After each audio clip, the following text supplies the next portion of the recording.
and some of my regular viewers know that probably 6 or 9 or something months ago, I bought this face shield right here, and I made a video about it when I purchased this thing, just kind of initial first impressions, quick little vlog type deal. And I said in that video that after I'd used it for a while, I would come back and make another video and let y'all know how I feel about it. So, here we are after however much time. I've worn this thing for many hours. I've done obscene amounts of grinding and sawing and even some plasma cutting with this on, with Shade 8 glasses underneath it, of course. And it served me exceptionally well. Literally the only thing I've had to do with this is occasionally change out the actual clear face shield part, but I mean, come on, that's pretty much to be expected. And it actually saved me from myself when I managed to launch an angle grinder into my own face, which isn't a story I'm particularly proud of, but that's what's great about quality safety gear like this. It can usually protect you from accidents and sometimes even protect you from yourself. So, yeah, I like this face shield so much, I went out and bought an identical one, which is going on my welding truck. So now I have one for the shop and one for the road, and I figured since I just picked this one up, I would make a quick video and just kind of give an update on this and how it's holding up. It's holding up extremely well. There's some signs of wear here and there if you look, but it's still very comfortable to wear. There's not actually anything physically wrong with it, and it's held up great. Still use this thing all the time, and by now I've used it enough to give it my own personal recommendation, which is pretty rare, but I like this thing and I don't see any reason after using it quite a bit why it shouldn't get that. Now, I honestly think if you're involved in any kind of welding or metalworking type operation, you'd be crazy not to have a good face shield. And I'm not saying buy this one, I'm not saying it's the best face shield that's ever been made by mankind. I'm just saying get a good face shield, and I think this is one example of a very good face shield. So the angle grinder story.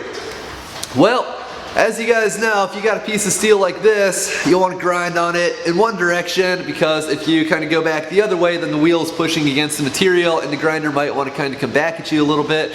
Normally it's not that big a deal, but I was doing this on an oddly shaped piece of material and I only had one edge I was trying to deburr. It was something I didn't cut. It was like a factory edge on a piece of channel iron, some probably 8 or 10 inch stuff. And it looked like it had been sheared, so there's that little lip on the bottom, and I'm like, I'm just going to reach in here and hit this with my grinder and smooth it off. And that's how these things always go, right? It's always one little edge. I'm just going to do one little thing. I know it's not the safest thing in the world, but just this one time on this one little thing. I'm sure we've all heard that before. And so I go down here and something or other happens, and angle grinder, boom, just like that. I felt it. I definitely felt it when it hit me, and luckily, since I was wearing this face shield, took the full blast of the impact and nothing bad happened.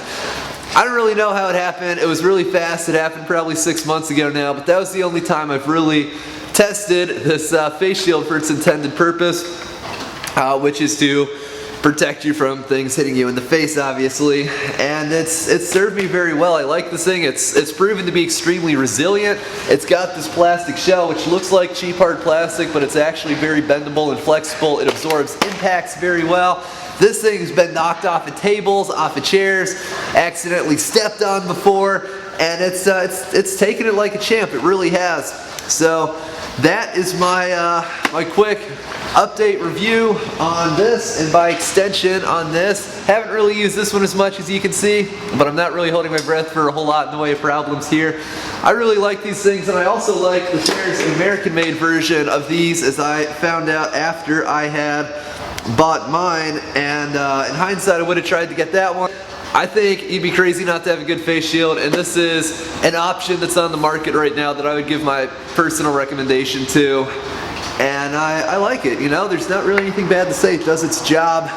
Nothing inherently wrong with it. I don't see anything to indicate any kind of a bad design. It's pretty comfortable, holds up quite well, and it's also very light for the level of protection. Like, I could forget this is up here, it's so light. So, there's your random video of the day. To anyone who is wondering how I'm thinking of this thing after using it for however long, now you know. 2 thumbs up from me. UVix, great job.